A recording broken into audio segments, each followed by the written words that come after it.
What you saw a while ago was government's briefing on the quarantine procedures after April 30, the end of the original extended or enhanced community quarantine.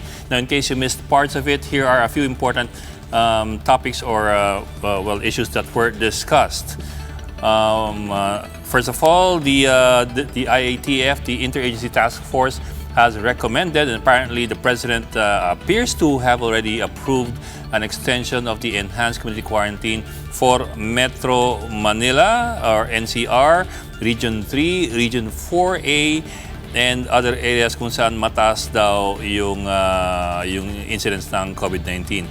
The extension of the ECQ for the following areas will be until May 15 this year. So effectively, it's a 15-day or more than 2-week extension of the ECQ for the areas of the NCR, Benguet, Pangasinan, Bataan, Bulacan, Nueva Ecija, Pampanga, Tarlac, Zambales, Batangas, Laguna, Cavite, Rizal, Quezon, Oriental and Occidental Mindoro, Albay, Antique, Iloilo, Cebu, Davao del Norte, Davao City, and Davao de Oro, among other provinces.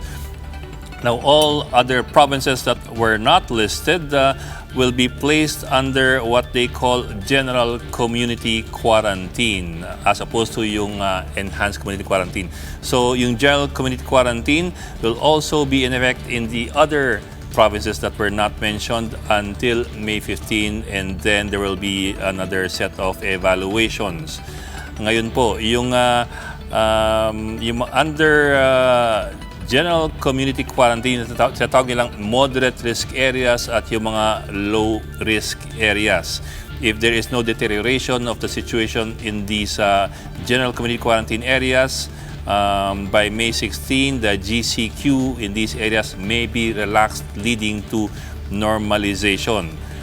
Now, yung mga areas na ngayon yung mga areas na malalagay sa general community quarantine by April 30 or after April 30, ito na po yung mga patakaran doon.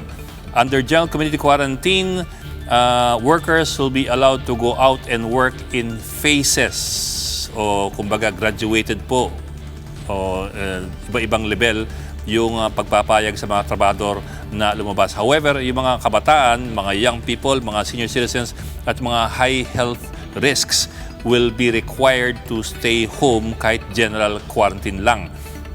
As well, dun sa general quarantine, restricted mall openings ang papayagan, pero hindi kasama doon sa restricted mall openings yung mga non-leisure shops. Ito yung mga hindi papayagan yung mga leisure shops. Papayagan lamang yung mga non-leisure shops na bumukas sa mga malls. Also, there will be mandatory temperature checks, mandatory wearing of masks, mandatory alcohol use. Limited number of people, particularly those with age 21 to 59 with IDs, papayagan lamang. And of course, yung mga hindi mukhang may sakit ang papayagan pumasok sa loob ng mga mall. As well, priority and essential construction projects will be allowed to resume subject to minimum health standards, physical distancing, and syempre, barracks for workers that comply with social distancing. Public transportation modes will likewise be allowed to operate at reduced capacity. LGUs will enforce curfew at night for non-workers. The IATF likewise recommends a minimum health standards to be implemented starting April 27. The DOH, the DTR, and the DTI, and DOLE, and the Department of Public Works will be required to prepare guidelines by April 25. I think that is by Saturday. Ngayon po, ang sabi ng Pangulo,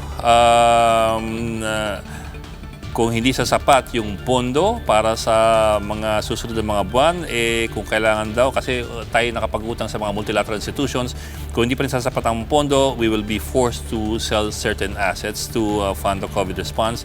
Among other assets that he mentioned, yung Cultural Center of the Philippines. As well, the president raised the bounty that he earlier brought up of 10 million for anybody who can find a solution to COVID-19 in terms of a vaccine or an antibody therapy. Sabi niya, yung dating 10 million na kanyang panukala, gagawin niyang 50 million at maaari pa niyang iakyat hanggang 100 million. At the same time, the president also took a swipe at the left, both the legal left and the New People's Army. The president said that he never made it in statements that he would declare martial law. Ang sabi niya, he made it very clear that, or he's making it very clear that if lawlessness by the New People's Army rebels ay magpapatuloy, maybe I will declare martial law because kayong mga NPA numero uno. He's accusing the NPA of stealing the food and relief goods meant for ordinary people. And he says, I am now warning everybody, the AFP and the police, I might declare martial law and there will be no turning back. Kung ano ang martial law na gagawin ko, akin lang yan. Again, I'm still quoting the president here. Kung gusto nyo kasi pinapatay nyo yung mga sundalo kong pulis na sinasamahan lang mag-deliver ng pera at pagkain, iutos ko sa kanila na patayin nyo sila. Tapusin natin sa panahon ko. I will try to finish all of you. And then he also talks about the legal left as well. Sabi ng Pangulo, pati kayong legal, referring to what he calls the legal fronts of the communist movement, magtago na kayo. Huwag niyong sabihin you are legal fronts, sa inyo kumukuha ng pera. Ang mga negosyong malalaki, nagdedeposito sa bangkong accounts ninyo, yan ang totoo niyan. Lahat kayong legal fronts, sabi ng Pangulo, magtago na kayo. Huwag niyo akong bulahin, galing ako dyan. Apparently, the president was referring to a series of encounters between the New People's Army and the Armed Forces of the Philippines.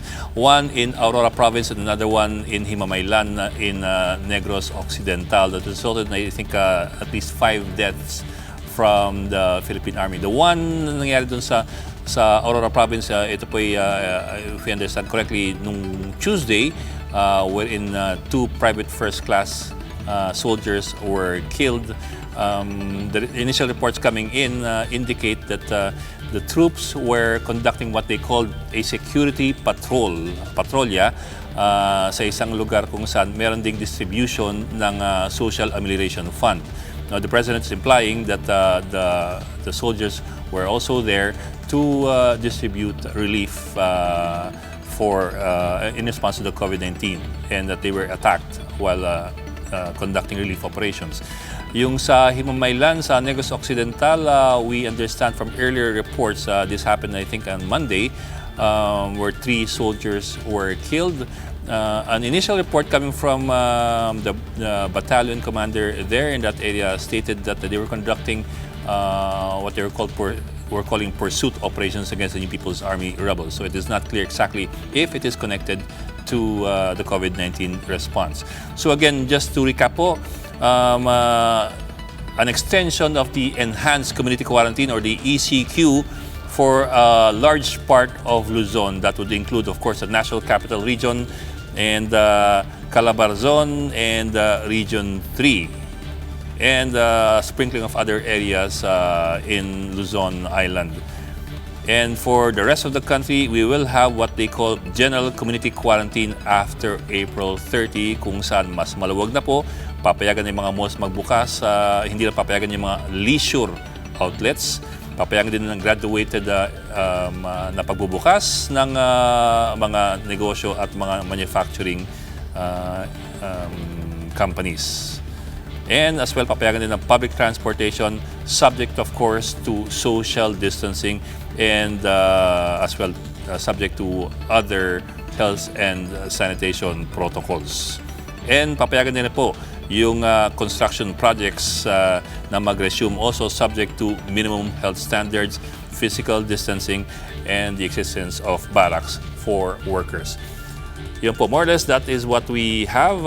And you can check the entire address given by both the President and his men in our website, news5.com.ph and One News. And that is the latest on the enhanced and expanded community quarantine in Luzon. For more updates, follow News 5, the Philippine Star, and Business World Online. We will give you back to Sito Beltran for more of today's agenda. I'm Ed Lingao. We are One News.